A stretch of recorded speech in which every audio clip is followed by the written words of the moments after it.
Hola, ¿qué tal? Muy buenas noches, queridos amigos televidentes. Sean todos cordialmente bienvenidos a este su programa Enfoque Semanal por el canal de la Misericordia. Estamos aquí con nuestros invitados especiales. Hoy un invitado muy particular, ya ha estado con nosotros anteriormente en Enfoque Semanal. Se trata del profesor Pedro Salinas, quien es el director ejecutivo del Patronato Luz del Ciego. Bienvenido, profesor. Muchas gracias, licenciado Vanegas.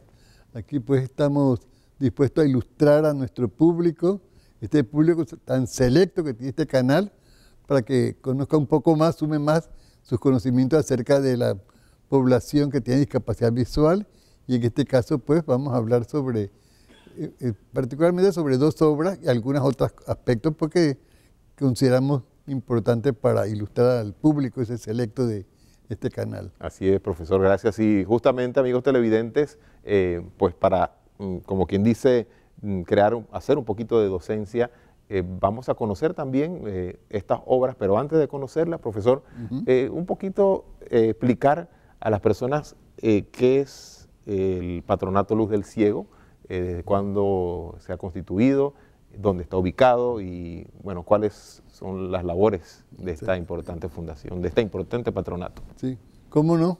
En realidad, pues el Patronato Luz del Ciego es una institución no gubernamental sin fines de lucro. Esta organización, pues, la crearon los esposos Galindo, el arquitecto Inocencio Galindo y su esposa María Quelqueye de Galindo, ¿verdad? Ya el patronato, precisamente en este mes, está cumpliendo 28 años de fundación, 28 años de estar trabajando en beneficio de la población con discapacidad visual. Interesante, profesor. Y justamente, actualmente el patronato está ubicado ¿en qué sector de la ciudad? ¿Cómo no? Está ubicado en la denominada calle Belén, San Francisco, calle 66, ¿verdad? Cerca de calle 50. Exactamente. Profesor, y coméntenos un poco cómo hace un poquito, algunos minutos antes de iniciar el programa, estábamos compartiendo, bueno, esto también es una vocación, profesor, y en ese sentido, si nos puede dar como un pequeño pantallazo de qué lo motivó usted a involucrarse en esta misión, podemos decirlo así. Sí, en realidad pues esta es una pregunta que me hacen mucho porque siempre relacionan a las personas que trabajamos con discapacidad con la familiaridad, el nexo familiar, pero en este caso pues no. Como contábamos pues, yo viví en el área de lo que llamamos el Casco Viejo, allá por los lados de Catedral, y cerca a donde yo vivía había un kiosco de un señor no vidente, el maestro Andrés Toro. Él fue el que comenzó la educación de ciego en Panamá. En ese tiempo pues que yo iba al kiosco de él que tenía pues que era su forma de tener un sustento y una forma de hacer su entrada económica. Yo iba al kiosco a comprarle como muchacho que era del área. ¿Cuántos años tenía en ese entonces? 14 años. 14 años, adolescente. Exactamente, sí. Y yo llegaba al kiosco para comprarle galletas, pastillas y cuestiones que venden en todos los kioscos. Y un día pues yo llego y cuando llego al kiosco lo encuentro que él está pasando, digo yo, entre comillas pues, las manos, los dedos, las yemas de los dedos, los pasaba sobre un papel en blanco. Y entonces yo le pregunté, señor Andrés, ¿y usted qué hace jugando con ese papel que está pasando en las manos en blanco? Después me lo muestra y me dice, tócalo, y sentí que había un poco de puntos, que había un relieve, pero no había nada impreso. Me dice, bueno, este es el sistema que usamos los ciegos para leer y escribir. Voy a hacer el sistema Braille, de lectura y escritura para los ciegos. De allí le dije yo, y yo puedo aprenderlo. Me dice, cualquier persona puede aprenderlo. Entonces él me prestó la pizarra, el punzón, y me prestó también, me regaló un abecedario. Con eso yo me fui con algunas explicaciones que me hizo y comencé a bregar allí y escribía cosas y se las llevaba a él para que él las leyera y me diera su opinión acerca de lo que había escrito. Y luego esos escritos que yo seguía haciendo eran usados porque él me invitó para que fuera a conocer unos niños ciegos que él estaba atendiendo. y yo pues me hice docente sin título con esos niños ciegos pues que comenzamos a trabajarlos allí en el área de Chorrera sobre todo. Habían niños ciegos que nosotros visitábamos, íbamos allí unas 2 veces por semana y le damos clase a esos niños que estaban en el área de la Chorrera. Es decir, que es una vocación prácticamente. Podemos llamarlo decir, así, ¿no? exacto, cómo no. Una vocación. Y en ese sentido, profesor, también comentaba usted que en esa época todavía tenemos entendido que no existía lo que hoy en día es el IPE o organizaciones ya de alguna manera como más formal. Exacto. Todavía todavía no existían estas escuelas ni nada, ¿verdad? Sí, la escuela de ciegos fue una también de las, digamos que de las últimas que se formaron, porque primeramente, pues anteriormente ya se había escuelas para niños ciegos, para niños con retardo mental y para niños sordos. Y la escuela para los niños ciegos vino posteriormente. Exactamente. Y bueno, y a partir de ahí, pues, ha sido prácticamente toda una vida dedicada a esta hermosa labor. Sí, como le contaba, pues, yo no tenía ni siquiera la menor idea de que había maestros para ciegos. Eso lo conocí fue cuando vino Helen Keller a Panamá, en el año 50, que vino un profesor de Costa Rica a saludar a Helen Keller. Helen Keller era, para ilustrar a los televidentes, ¿quién era Helen Keller? Helen Keller era una norteamericana ciega y sorda, niña que no había educación para esa población. Y fue la primera niña ciega sorda, la primera persona ciega sorda que se educa. Viene el siglo XX, pues. En el siglo XX. Antes no existía prácticamente educación para esos niños, no lo había. Entonces, de Perkins, donde yo estudié, casualmente donde yo fui a especializarme, vino una joven que era alumna del Instituto Perkins. ¿En Estados Unidos? Estados Unidos, exactamente, con baja visión, y la contrataron para que viniera a educar a Helen Keller. Fue a Indiana, el lugar, la población donde ella vivía, y allí pues ella comenzó a trabajar con la niña. Tuvo que comenzar por, como decimos nosotros, como domarla, porque como no veía ni oía, entonces ella no tenía comunicación ni con su familia, ni con nadie que se acercara, y realmente funcionaba como si fuera como un animalito salvaje.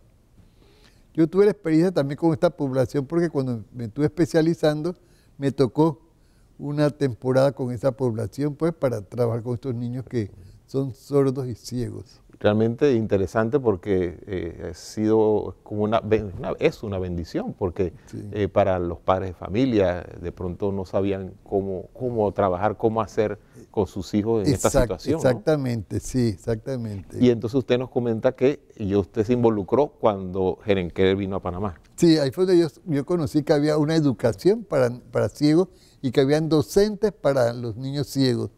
Cuando el docente de Costa Rica vino acá a Panamá a saludar a Helen Keller, él era ciego, docente de la Escuela de Ciegos de Costa Rica, y me tocó pues atenderlo como visitante que estaba aquí en Panamá, y lo llevé para algunas compras que querían hacer, que quiso hacer él, y luego pues él me manifiesta me dice que por qué yo no me especializaba para ser docente de ciegos, y para mí fue como una sorpresa, pues. Digo yo, ¿y hay docentes para ciegos? Entonces me dice, sí, me dio la dirección y yo escribí. Y bueno, eso también tiene su historia un poquito larga para ver cómo resulté yo como docente para ciegos. Exactamente. Y eso ya prácticamente fue más o menos acá alrededor de qué época, qué años aproximadamente. Estamos hablando de mitad del siglo pasado, ¿verdad? Del 1950, a mitad de ese tiempo. Imagínese, y ha pasado, me imagino, muchas personas entonces que usted ha conocido, que usted también ha tenido la dicha de poder aprender de ellos y usted también poder educarlos. Exactamente, como le decía yo a mis estudiantes también, inclusive de la universidad, yo también he aprendido de ustedes porque al enseñar yo a ustedes voy aprendiendo cómo se enseña y cuáles son las dificultades que presenta un estudiante cuando aprende, por ejemplo, al estudiante que usted le está enseñando braille, qué dificultades presentan estas personas al aprender el braille o al aprender la orientación y movilidad que se le da a los niños ciegos y a los jóvenes también, ¿verdad? Exactamente, profesor, y justamente, precisamente, su visita en parte también corresponde a unas dos obras que sí. usted ha tenido la dicha de poder presentar al público, que tiene mucho que ver con sus experiencias a lo largo de estos años. Sí. Estos son dos libros que tenemos aquí. Uno que se llama Guía de Orientación para Familiares y Colaboradores de Jóvenes y Adultos que adquirieron discapacidad visual. Este es uno, sí, lo tenemos aquí, y el otro es el braille, profesor, si lo podemos mostrar también. El braille para el vidente. El braille para el vidente, ¿no? Que también tiene usted allí. Sí, como se puede ver, las dos obras son dirigidas a las personas videntes que tienen que, de una u otra forma, tratar con las personas ciegas, ¿verdad? Exactamente. Sí, porque tenemos una de las dificultades que a veces se presentan más grandes cuando estamos atendiendo población que tiene discapacidad visual, ya bien sean niños o jóvenes o adultos que pierden la vista, que los familiares y las personas que los atienden o que tienen relación con ellos no saben cómo atenderlo y piensan que la mejor forma de hacerlo es sobreprotegiéndolos y evitándoles que ellos realicen actividades que para algunos las realizaban antes y para otros, pues, como han perdido la vista, tienen que retomar el diario vivir, el diario quehacer, y entonces los familiares tratan más bien de impedirle o de limitarlos a que hagan estas funciones. Entonces, el libro pues, que tiene usted en la mano, tiene la misión de orientar a las personas videntes, a los docentes, a los familiares, a los funcionarios, digamos, de hospitales, enfermeras, médicos, trabajadores sociales y toda población para que conozca cuál es la forma de tratar a una persona que ha adquirido o que nació con una discapacidad visual. Sí, y verdaderamente, profesor, vemos que esta guía, porque una es la guía y la otra es el que usted tiene, que es el braille, ¿no? Uno es cómo aprender a usar el método braille. Exacto. Y que es una guía general, ¿no? Sí, general. Tiene ahí direcciones, indicaciones, orientaciones sobre cómo trabajar, cómo poder llevar a cabo sus actividades con las personas que tienen una discapacidad visual. Exactamente.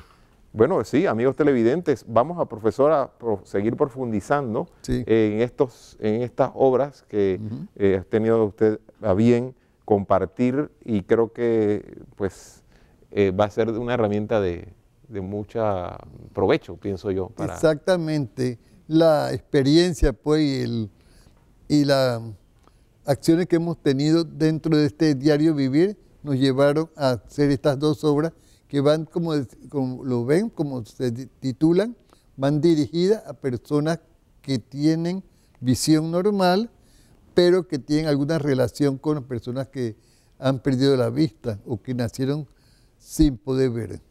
Muy bien, profesor. Entonces, ¿qué le parece si hacemos una pequeña pausa? Vamos a hacer una pausa, amigos televidentes, en este momento, y vamos a continuar con más de Enfoque Semanal con este interesantísimo tema, y también vamos a estar con algunas imágenes, algunos videos también relacionados con este tema, pues de las personas con esta discapacidad, hermanos, personas ciegas, y cómo los que viven alrededor de él, los que interactúan con estas personas, pueden también orientarse para un mejor desenvolvimiento en sus vidas. Así que vamos a una pausa, amigos televidentes de Enfoque Semanal, y regresamos en breve. La primera vez que vi a Helen Keller, ella tenía 6 años y 8 meses de edad. Era una persona sordociega y muda a partir de su 19º mes de nacida, como resultado de una enfermedad. No tenía forma de comunicarse con los que le rodeaban, excepto algunas señales imitativas que había hecho por sí misma. Un empujón significaba ir y un tirón significaba ven. Y así sucesivamente. Ella había notado que las demás personas no usan las manos cuando se comunican unas con otras. Y entonces le mostré, poniendo su mano en mi cara, cómo hablamos con la boca. Helen sentía la vibración de las palabras habladas y al instante deletreó: yo quiero hablar con mi boca. Parecía imposible, pero después de experimentar por un tiempo, descubrimos que al colocar su mano en esta posición, el pulgar descansando sobre la garganta, exactamente en la laringe, el dedo índice sobre los labios y el medio sobre la nariz, nos dimos cuenta que ella podía sentir la vibración de las palabras habladas.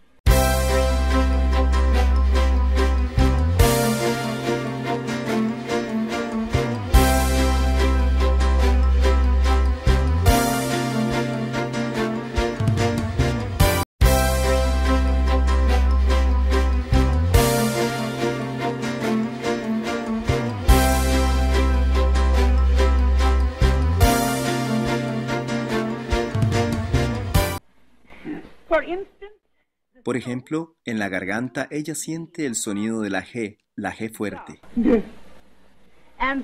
Y sobre los labios, ella siente el sonido de la K. Sobre los labios siente el sonido de la B y la P. Y con el dedo medio sobre la nariz, siente los sonidos nasales de la N y la M. La primera palabra que ella aprendió a articular fue la pequeña palabra it. Con la mano en esta posición, yo hice la vocal I. Ella percibió esto. Después hice la T. Sintió esto con los dedos sobre mis labios. Seguidamente, puse las letras juntas para formar la palabra it. Y aprendió su primera palabra. Después de su séptima lección, ella fue capaz de decir, palabra por palabra, yo no soy muda ahora. Amigos, de vuelta con más de Enfoque Semanal y esta interesante entrevista con el profesor Pedro Salinas del Patronato Luz del Ciego, y quien está compartiendo con nosotros estas obras que de su autoría, de su puño y letra, como quien dice, sus experiencias, profesor. Y acá tenemos pues un poco para ahondar en este libro, el Guía de Orientación para Familiares y Colaboradores de Jóvenes y Adultos que adquirieron discapacidad visual, profesor. Estas obras, bueno, son muchos años que están detrás de todo lo escrito.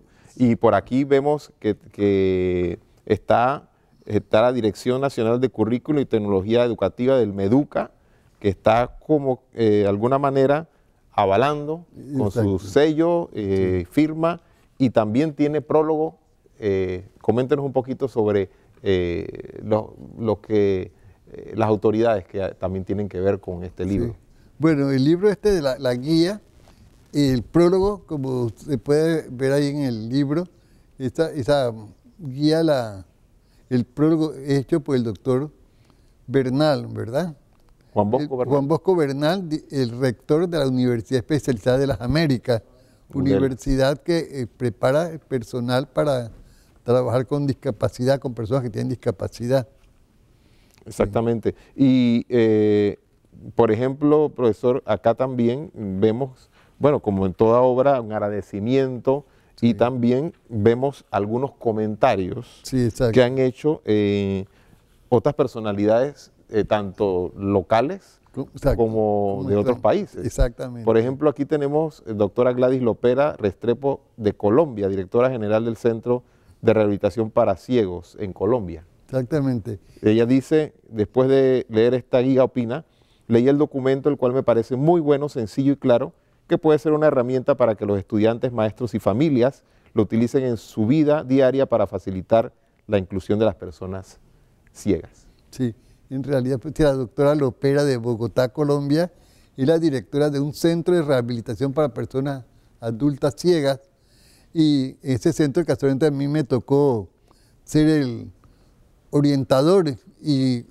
participé en la creación de ese centro para personas ciegas en Bogotá. ¿En qué ciudad de En Bogotá está. En Bogotá, ¿no? Sí, y ese centro ha ido creciendo, que sus acciones también se realizan en otras ciudades fuera de Bogotá.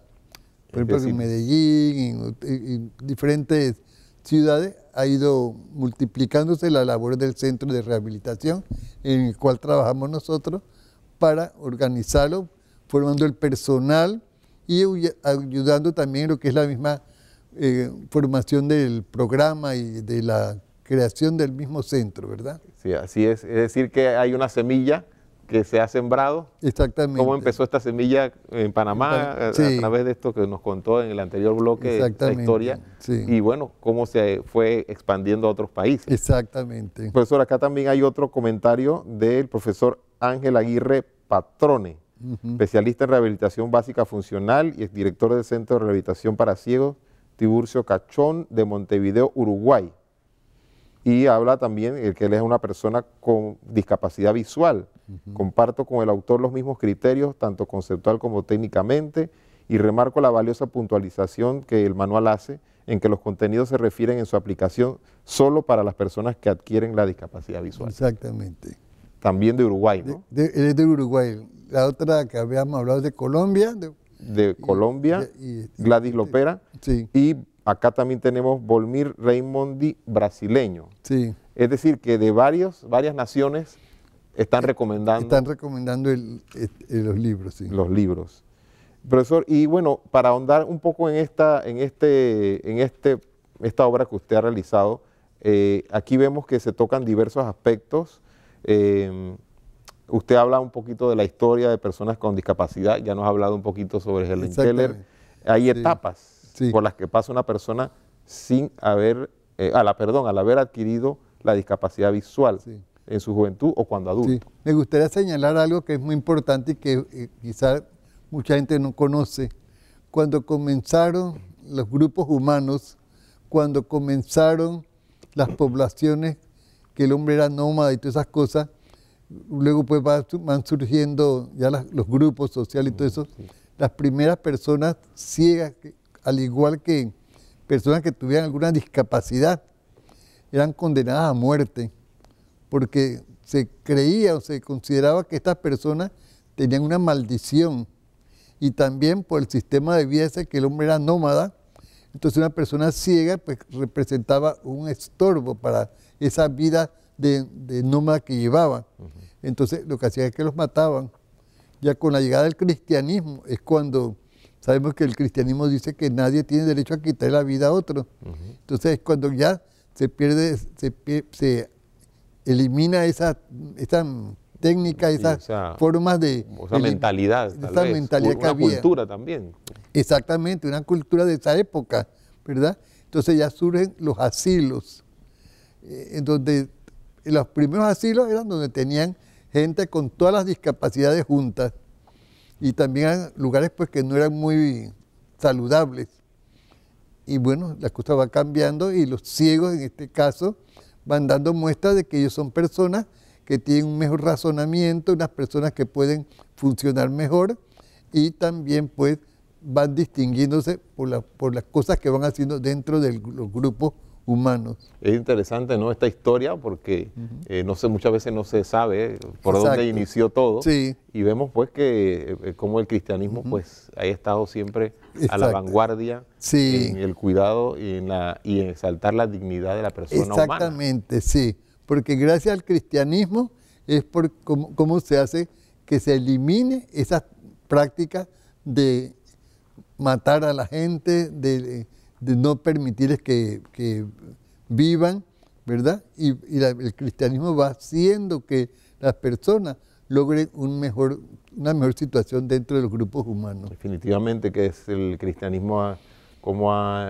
influyó en la cultura de los pueblos antiguos, en Europa, en Asia y demás naciones, ¿no? Sí. Poco a poco cómo fue diseminándose hasta lo que tenemos hoy y es en esta cultura occidental también. Así mismo. Profesor, y en ese sentido también usted ha señalado, bueno, en el aspecto histórico podemos hablar un poco, hemos tocado un poquito este tema, pero también ahí hablaban de etapas. Se hablaban de etapas por las que pasa una persona. Sí, desde la eliminación hasta lo que llamamos ahora pues lo que es la inclusión, ¿verdad? Se pasó, digamos, después ya por allá en el siglo XVIII surge la primera escuela para los ciegos y esta escuela surge en París y tenían, pues, y las primeras instituciones que atienden personas ciegas son instituciones que más que escuelas, pues digamos, son centros donde se da cierto adiestramiento. Sí, atención. Y atención sobre todo, y algunas acciones de manualidad de trabajo, acciones de trabajo, ¿verdad? Va evolucionando todo esto y esa población cada vez va dando muestras de su capacidad, de su intelecto. Y entonces así mismo los programas van cambiando, van mejorando, que se llega a la época en que tanto la educación como la atención de las personas ciegas se hace igual a la educación y atención que se le da a la población vidente. Yo recuerdo cuando yo fui a estudiar a los Estados Unidos, que fue a mitad del siglo pasado, ya el Instituto Perkins, donde yo estudié, ya para ese tiempo, ya las clases y la educación que se daba a los niños ciegos ahí en Perkins era la misma que se usaba en las escuelas regulares. Tanto así que los niños ciegos ya participaban en concursos y participaban en eventos con los niños que veían. Inclusive yo recuerdo que ahí en Perkins se hacían acciones pues, sociales donde se invitaba a la población estudiantil de los colegios secundarios y primarios a que vinieran a competir y a participar en acciones sociales junto con la población no vidente que se educaba ahí en Perkins. ¿Ve? Exactamente. Y así pues, ya para la mitad del siglo pasado ya comienzan las acciones en ese tiempo se llamaba de integración, integrar al niño y a la población que tenía discapacidad visual, iban a la escuela regular y participaban ya en los programas iguales. Esto también nos tocó a nosotros hacerlo aquí en Panamá. Y Panamá, pues, se distingue en Latinoamérica por ser uno de los primeros países que lleva a cabo lo que es la inclusión, ¿verdad? En ese tiempo se llama integración. Tenemos aquí nosotros que aquí en Panamá, docentes de Costa Rica y de México vinieron a observar lo que estábamos haciendo, lo que hicimos nosotros aquí en Panamá, lo que comenzamos aquí a trabajar, porque se fue popularizando, se fue a conocer lo que hacíamos, lo que era la llevada del niño ciego a la escuela regular.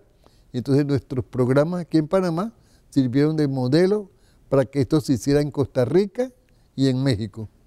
Profesor, y en ese aspecto interesante, parte de conocer un poco la historia de Panamá, usted, digamos, ¿cómo ha visto la evolución que ha tenido la educación aquí en Panamá en ese sentido?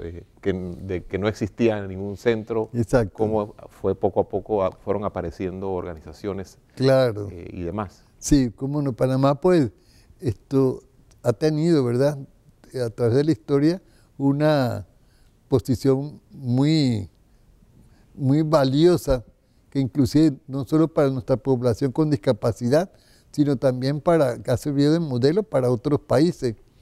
Por ejemplo, yo recuerdo que aquí, antes que usted creara UDELA, se creó un instituto de especialización que se llamaba el ICE, Instituto de Especialización de Educación, ¿verdad? Ese instituto formó docentes en educación especial. Fue un instituto que fue muy valorado y vinieron muchas personas de otros países, de Centroamérica sobre todo, del área del Caribe. Nosotros nos tocó trabajar pues para formar los docentes que fueron luego a su país a formar estos docentes también ellos y a crear las escuelas para las personas con discapacidad. Profesor, y bueno, estamos compartiendo, amigos televidentes, recordándoles estas dos obras que el profesor Salinas ha expuesto al público en general. Exacto. Y bueno, en este sentido también hay algunos aspectos interesantes con respecto a los puntos que usted trata aquí en el índice. Por ejemplo, aquí habla de la realización de actividades de la vida diaria. Exacto. Por ejemplo, cómo ayudar a las personas con discapacidad en su aseo, arreglo personal, en el aseo de la casa, Exacto. los muebles de la casa, iluminación, decoración, preparación de alimentos. Exacto. Son muchos detalles, Sí. detalles que Exacto. se deben considerar. Sí, es algo muy importante en esto que me menciona, porque muchas de las personas que van al centro donde yo trabajo, pues, a rehabilitarse, sobre todo muchos varones, en su época de vida como videntes, ellos nunca cocinaron. Ahora como ciegos y al irse a rehabilitar han tenido la experiencia y han podido aprender cómo cocinar. Ahora que son... Con ciertas técnicas, ciertas recomendaciones que se hacen a esta persona, y entonces ellos, por ejemplo, han logrado mejorar su forma de vida, ¿verdad? Y su formación se ha hecho más sólida al haber perdido la vista, porque el programa de rehabilitación les enseña a poder funcionar mejor. Profesor, es decir que, por ejemplo, en el patronato propiamente, físicamente en ese lugar, van personas. Sí. Y van aprendiendo también todos estos aspectos. Sí. Es decir, que esto que está aquí compilado de alguna manera todo. Es la experiencia vivida. La experiencia vivida. Sí. Y que exactamente esto una persona lo puede tener en su casa si físicamente no puede llegar eventualmente al patronato por X o Y motivos. Al menos ya tiene una guía. Sí, le sirve para funcionar la persona, vamos a ser una persona vidente, que se lee el libro, que tiene el libro, aprende cómo tratar a su pareja o a su familiar que tiene discapacidad visual, ¿verdad? Así es, basándose en las experiencias del profesor Salinas de tantos años de trabajar con las personas no videntes o personas ciegas. Y bueno, está muy interesante, amigo, tome nota. Vamos a regresar entonces, profesor, amigo televidente, con más de Enfoque Semanal, y vamos entonces a ver el otro libro, abordarlo también sobre el método Braille. Exacto. De qué se trata, cómo es, cómo aprenderlo. Exacto. Amigo televidente, regresamos en breve entonces con más de Enfoque Semanal y nuestro invitado especial, el profesor Pedro Salinas del Patronato Luz del Ciego.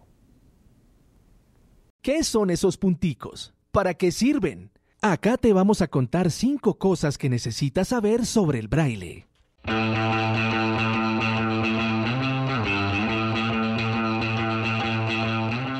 ¿Qué es el braille? Braille es un sistema de lectura y escritura para ciegos que consiste en signos dibujados en relieve para poder leer con los dedos. Este sistema fue ideado por Louis Braille en 1825.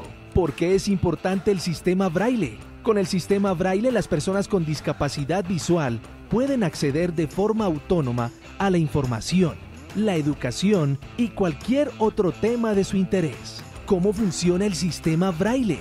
Las personas ciegas o con baja visión irreversible utilizan el braille pasando los dedos sobre los signos en relieve. Cada letra, número o símbolo es representado por un patrón de 6 puntos ordenados en 3 filas y 2 columnas. De esta forma se pueden crear palabras, párrafos, hojas y hasta libros.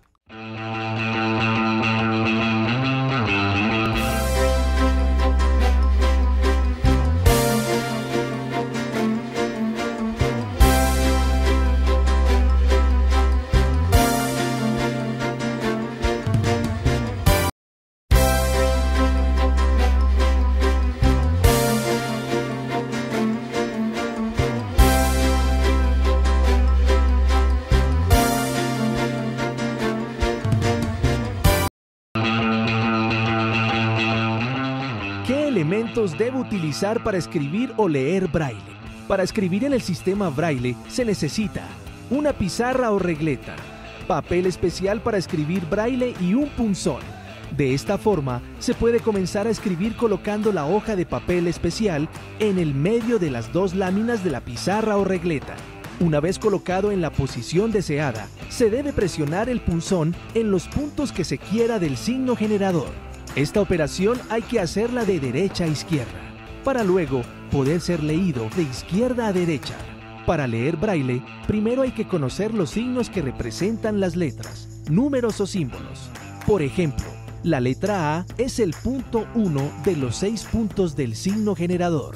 La letra B son los puntos 1 y 2 y la letra C los puntos 1 y 4. Conociendo todas las letras y símbolos que componen el español, se puede leer fluidamente con el sistema braille. ¿Sabías que estás rodeado de braille más de lo que crees? El braille lo podemos encontrar en muchos lugares hoy en día. En los números de los ascensores, la señalización de seguridad de espacios públicos o privados y en los paraderos de los buses o en los billetes. Todo esto hace que las personas con discapacidad visual puedan realizar acciones de forma autónoma.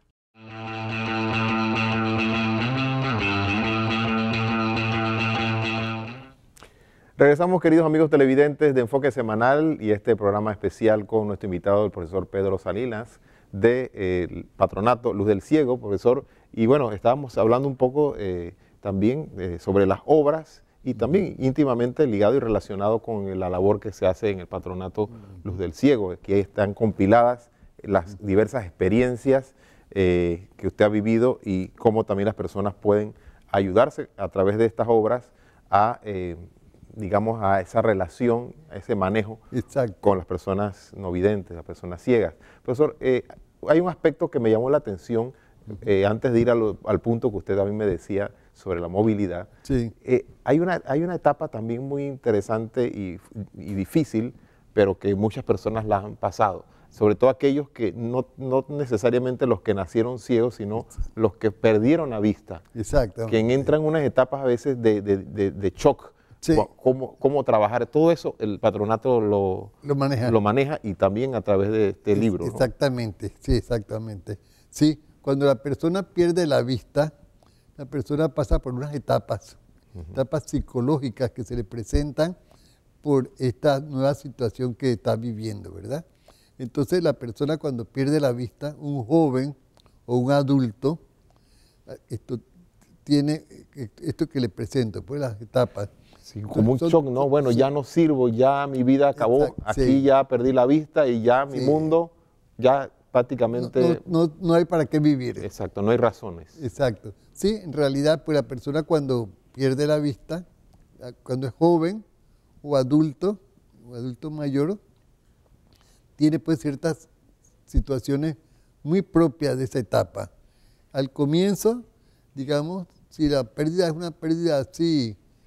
Un accidente, alguna enfermedad. Una enfermedad que adquiere la discapacidad así de momento rápido, va a pasar, la primera etapa que pasa es una etapa que la denominamos etapa de shock, etapa esta en la cual la persona no se hace consciente ni siquiera de lo que le pasó y va a pasar por un letargo, una situación muy difícil en la cual la persona ni siquiera se hace consciente de qué es lo que tiene. Y allí la persona permanece encamada, la persona está en cama. O deprimida, ¿no? Deprimida, una depresión que realmente no lo hace reaccionar. Entonces duerme, está en letargo, una situación de inercia. Eso dura unas cuantas semanas, unas pocas semanas. Luego la persona ya reacciona y pasa ya a una etapa en la cual es consciente de qué es lo que tiene, qué es lo que le ha pasado. Y entonces ya en este momento la persona se desespera, es cuando viene la situación crítica, en la cual hay que tener mucho cuidado porque la persona generalmente puede tener la tendencia a querer matarse, no quiere vivir. Y esto lleva consigo, pues, trae consigo que las personas, los familiares, deben estar muy anuentes de estar con él por dos razones. Una, para evitar el que la persona intente contra su vida, y la otra, para que la persona también sienta la compañía, sienta que tiene alguien cerca, que puede conversar, que puede rehacer su vida. Que cuenta con estas personas. Que cuenta ¿no? con estas en su personas, vida. exactamente. Aquí también hay que tener mucho cuidado porque la persona, las que están cerca a este individuo pues, que ha perdido la vista, puede que a lo mejor tomen una actitud que no es la mejor, de sobreprotección. Sí, porque también se afecta no solo a la persona, sino el entorno El familiar, entorno ¿no? familiar, Los que están sí. cerca. Entonces algunos toman la actitud de sobreprotegerlo. Ni siquiera quiere que se levante de la cama, que esté allí, le traen la comida, le traen el agua, le traen todo y le evitan que la persona actúe. Entonces viene esa sobreprotección, es mala también. Y la persona necesita poco a poco ir poco. como desarrollando tal vez otras Sí, habilidades exacto. que tal vez cuando veía no las Exactamente, tenía. tiene que aprender a retomar las acciones que hacía antes y que le corresponden a él como persona, ¿verdad? Entonces es importante que la persona pues se le vaya tratando de que vaya aprendiendo a hacer las cosas que antes hacía y que debe volver a hacerlas, ¿verdad? Y esto pues los familiares deben ser conscientes de esto y ayudarlos, sin exagerar, y que sea una cosa que vaya haciendo poco a poco, que vaya aprendiendo a hacer las cosas con cierta paciencia, con cierto cuidado, ¿verdad? Pero no que haya ni esa sobreprotección ni ese rechazo. Porque a veces se da, pues, como decía, sobreprotección. Que no quieren que haga nada, que todos piensan que no puede hacer nada. Que no puede hacer nada. Y también la otra situación, otra condición es que puede que a lo mejor las personas quieran, ¿cómo se llama?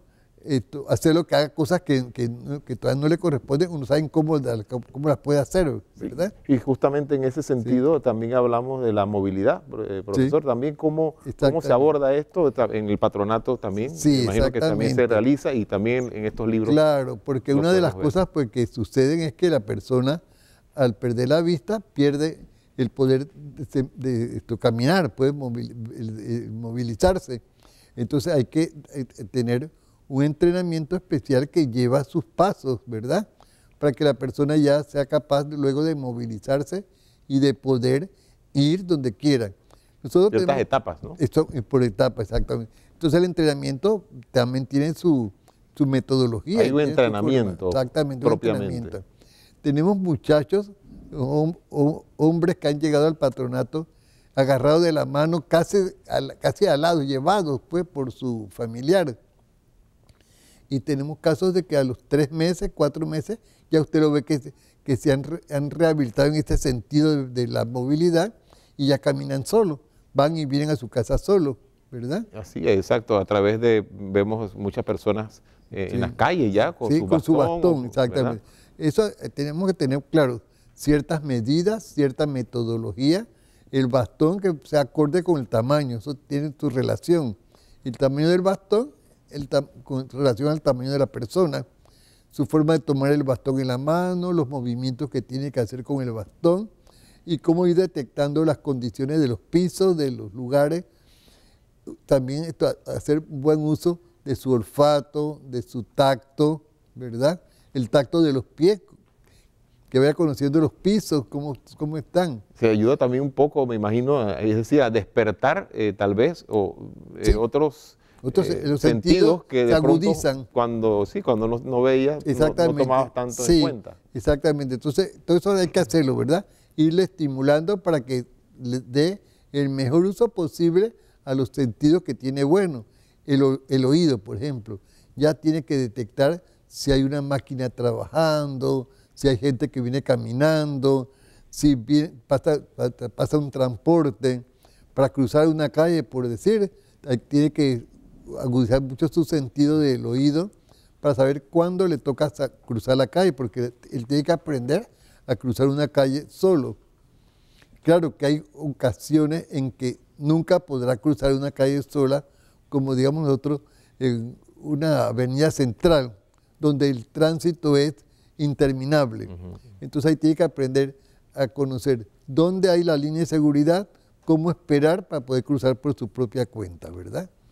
Es decir, sí, todo tiene una metodología, una serie de pasos. Exactamente, para tiene sus técnicas también.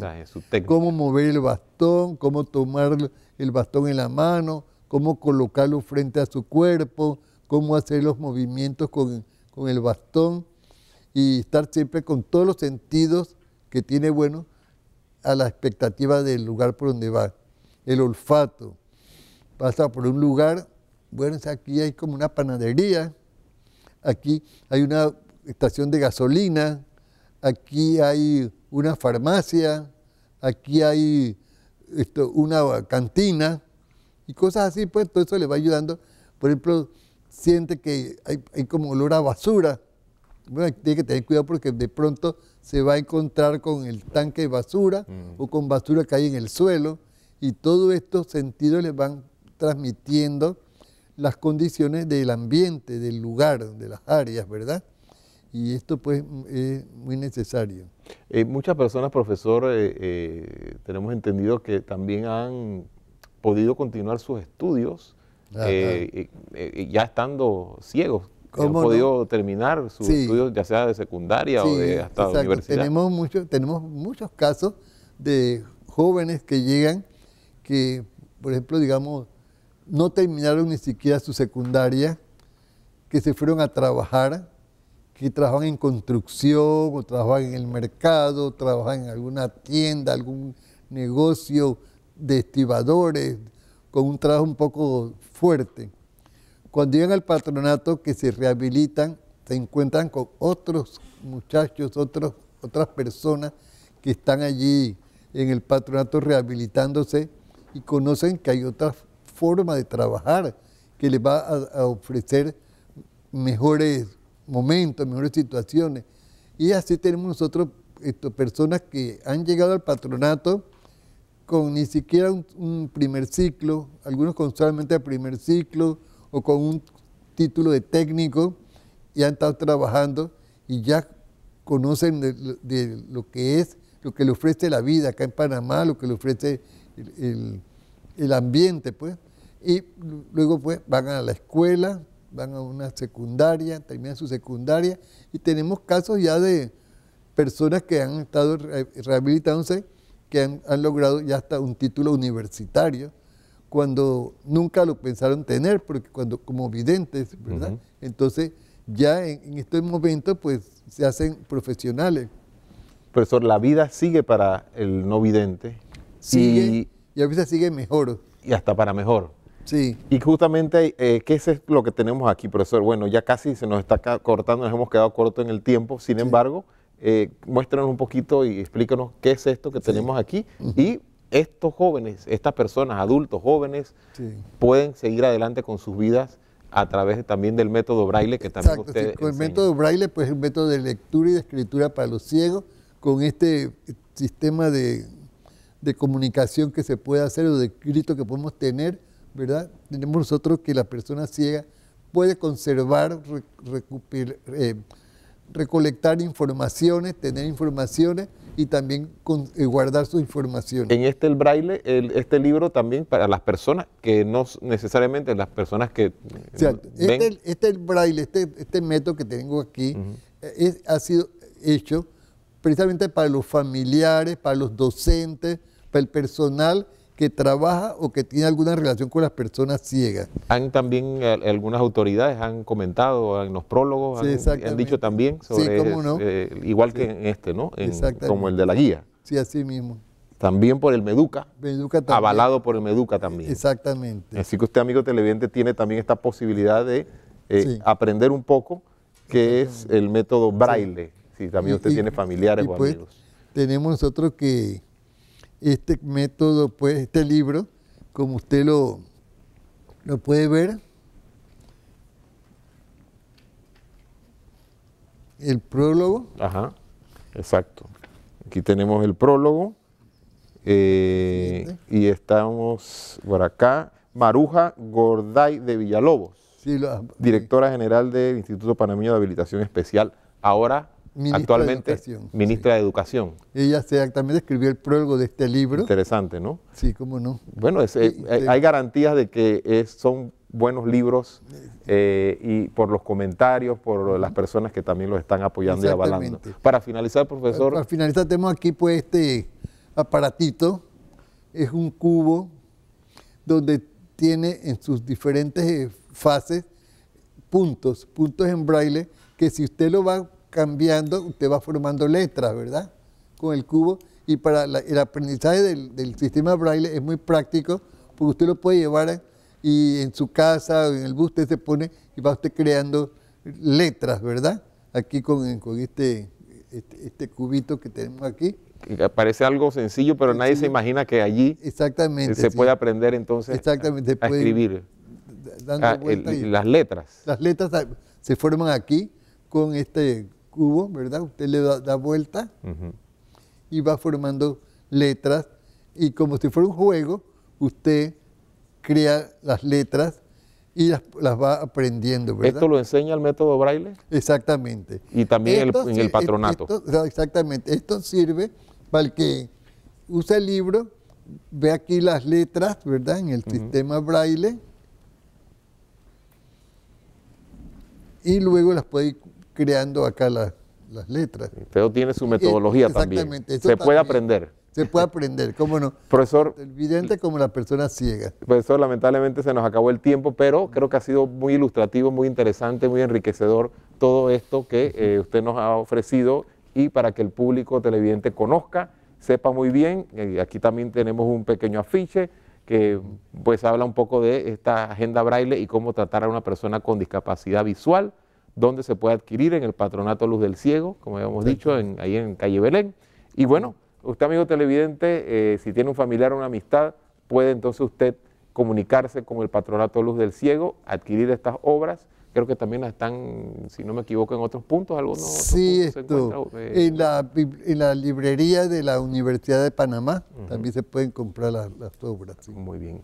Gracias, profesor Salinas. ¿Cómo no? Bendiciones y gracias por esa labor. Gracias a ustedes por la oportunidad que nos dan pues, para poder llevar este mensaje al público de aquí de Panamá y a todas las personas que tienen familiares con discapacidad visual y para los docentes también. Así es, amigos televidentes, de esta manera, gracias profesor, terminamos este enfoque semanal, los esperamos la próxima semana, si Dios lo permite. Bendiciones.